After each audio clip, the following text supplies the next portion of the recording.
I'm Christopher Zweig, and today on CJ at the Movies is my annual Midway Point commemorating the year's best and worst movies so far. Let's take a look.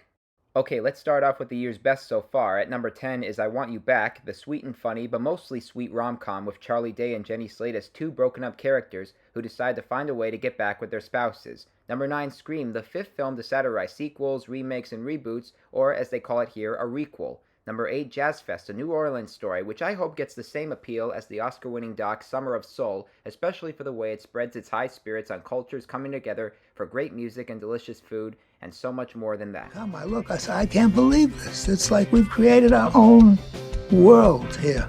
We create a little city out there for 7 days. Number 7, The Adam Project, the second feature with Ryan Reynolds and director Sean Levy after Free Guy. Having a tribute to the best sci-fi films in the 80s, this was basically the only recent sci-fi film that my mother saw based on my review, and she loved it. Number 6, Robert Eggers' The Northman, which tells the gritty and gruesome Scandinavian story of Hamlet, who inspired the gritty and gruesome Shakespeare tragedy Hamlet. Alexander Skarsgård is phenomenal as Anlif.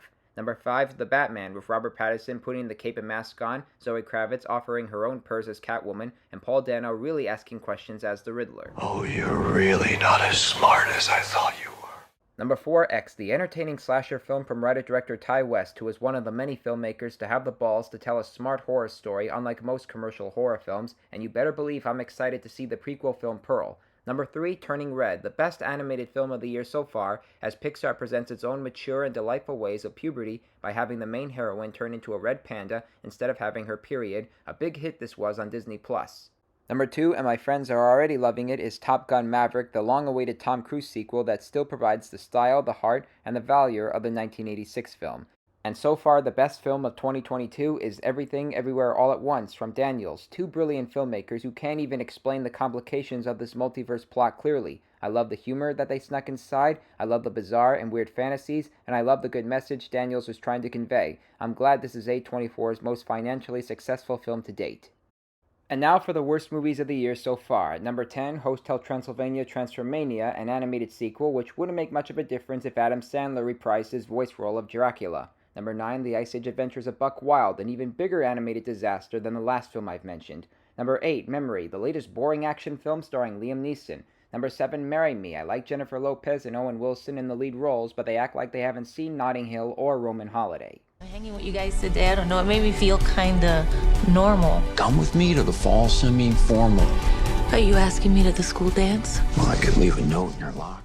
Number 6, The King's Daughter, which took 8 years to find a release date and should have stayed hidden at the bottom of the sea. Number 5, The 355. Jessica Chastain leads an all-star cast who have to follow every cliché in the action movie book. Women can be action stars, but only if they're given the right material.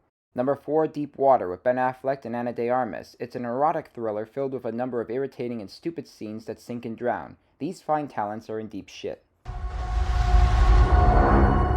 not born. No.